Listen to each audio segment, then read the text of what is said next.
Not only was this event great, this event could be like godlike. I see the line. Because there's a lot of stuff that got cut from the schedule that was like, dare I say, Stanzy pilled and Germa pilled that we didn't get a chance to do because we were always so behind.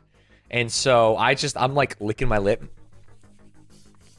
Ooh, next year this is gonna be so juicy, dude. I did leak the running bit in Discord with a video of you running. That's fine. You didn't leak it because we didn't do it. We had 2 treadmills that were hooked to laptops, and you had to run while speed running Sonic, and whoever got the farthest without dropping below a certain speed.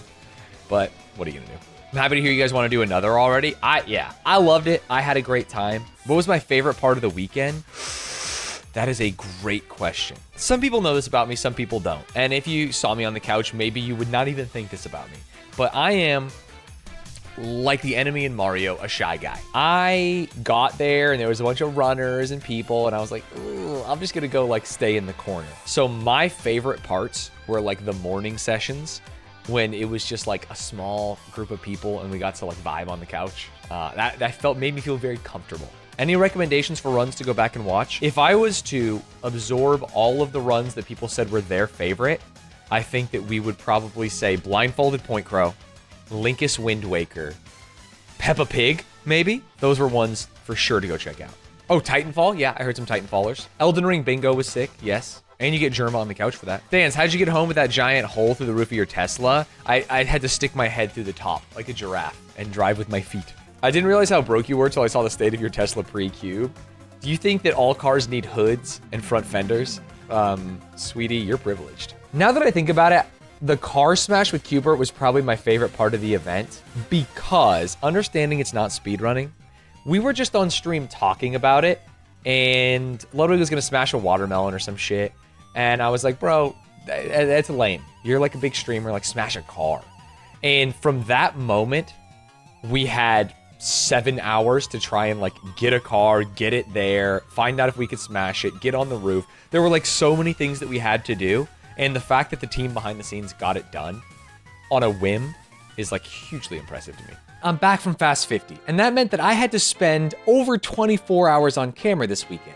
And if I was feeling, I don't know, a little scared or insecure about my hair and how thick it was, am I losing it as I'm getting older, it would have been a scary thing. But because of Keeps, I wasn't scared at all. Keeps allows you to get a professional hair loss treatment from your own home without seeing a doctor or going to a pharmacy. Now, I feel like my hair's looking pretty good, but it hasn't stopped me from using a couple Keeps products, most notably the thickening shampoo and thickening conditioner. It's something easy to do. It didn't even really replace anything in my showering routine and just make sure that my hair is staying thick and lustrous. It's also effective. Keeps has not one, but both FDA-approved treatments in one product, so you can make sure that you're getting something that's gonna work for you. The products work together to complement your natural plan. Maybe you're a person who uses pomade, they've got that for you. Like I mentioned earlier, you can use the shampoo conditioner right in the shower. It's convenient, it works. It should also make you feel good to know that Keeps is loved and trusted by men like me and men like you, with over 5,000 5-star reviews. And it's mailed in a discreet package, so you don't have to worry about someone seeing it or feeling bad, even though I think you shouldn't.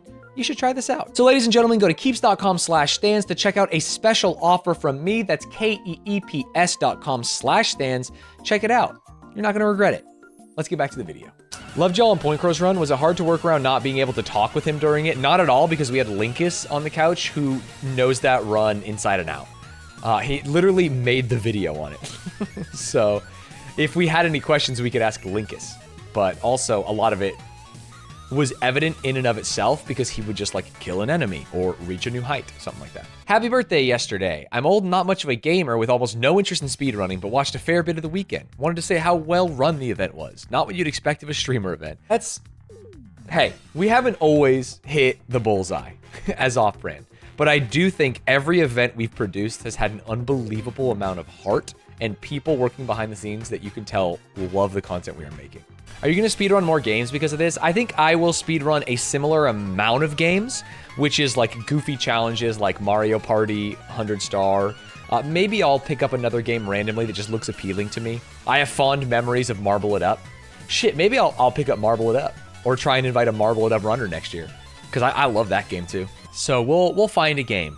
We'll find a game for next year. Maybe I could have done something Super Auto Pets pilled. The problem is I don't think I am skilled enough any longer. They also keep changing the packs. Here's the deal.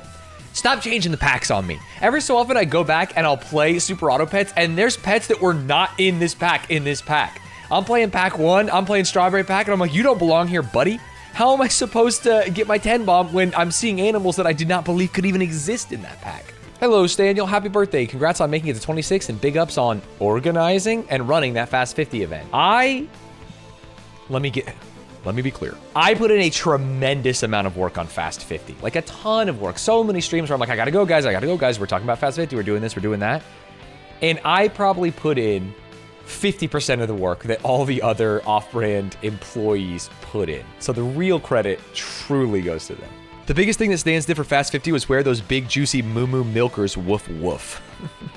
What a fucking crazy thing to say. I did see one donation that I didn't read out loud that was like, I'm only donating because Stanz's cow costume is doing something for me. But I was like, it wasn't enough money for me to pick out specifically without seeming weird. It was like a $10 dono in the middle of a $100 train. I don't know if it was nostalgia pill, but the Jack and Daxter speedrun was awesome. I also wish we could have seen Jack 2 and 3. One of the pieces of feedback early on was like, hey, more PlayStation games. This is Nintendo pilled. So like, I think doing all the Jack games would have been awesome. And the fact that Josh, I didn't get to see all the runs because I couldn't have been there for the full 50 hours. But in my mind, Josh had the cleanest run of his game. Maybe I'm wrong, but like watching Josh was like watching Prime MJ on the court. He just did every trick perfectly. His one thing was he like slightly bumped a wall and lost 1 second. We're like, that was so clean. And he's like, not for me. Stanz, obviously I get why it hasn't happened yet, but I'm curious if H-Rock will ever make a return to an event like this. Felt like a Hitman horse race could have gone a little crazy. Yeah, hey, not my event. Not on my channel. I think that he is a speedrunner. Maybe he can come to a future one. Maybe something can happen. Unknown. Where'd you guys sleep when you weren't on camera? Ludwig had like a little sleepy room that was just a mattress on the floor. And I actually drove home each night. I saw the Hitman horse pick. That was very cute. Yeah, the link is a Spectacore H-Rock pick. Very cool. For an event like this, do you pay the talent or is it all for charity? I'll tell you, I wasn't getting paid. It's for charity, baby. If we had to pay talent, we wouldn't have a business. Yeah, I think it's safe to say, I'm just trying to go back to my memory. Did Ludwig say this on stream? I know he talked about it before the event. This event, I'm pretty sure lost money.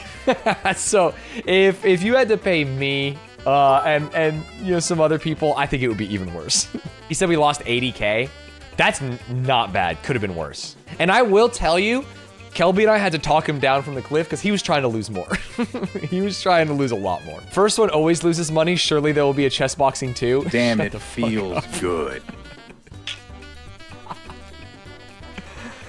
Stanz, if you can say, are those money-losing events purely for the love of the game, or is it to try and show off what Offbrand can do for other creators and build a portfolio? I think it's more than that. So there's off-brand events, there's Ludwig events, there's co-owned off-brand Ludwig events, there's events that off-brand produces for other content creators like the Sea Dog VA charity auction. And so all of them have like different incentives for making money, putting on a good show. You didn't even address making money for charity, which is like very important for Connor and Ludwig for this event. Showing off the things that you can do. Maybe even showing off the things you can do not only for other streamers, but for potential partners, you know? I think it's been very impressive that Ludwig was able to attract Red Bull, Omen, HP, Crocs.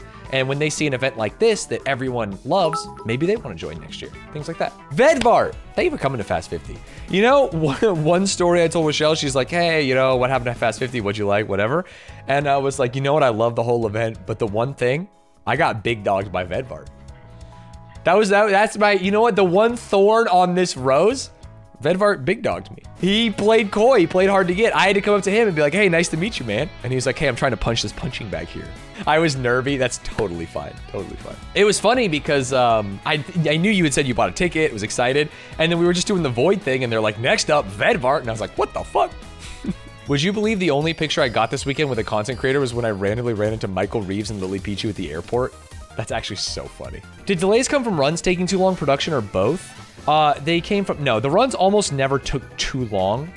Even the people that went long were like at the top end of their estimation. What ended up killing a lot of time was us goofing around with the runners on the couch before and after the stream. And then just the fact that we had to like change setups, you know? If a run said we're gonna take 45 minutes to an hour, and then it took the full hour, and then we had to also like switch the setups for the next person, that's where you start like losing 5 to 10 minutes per runner.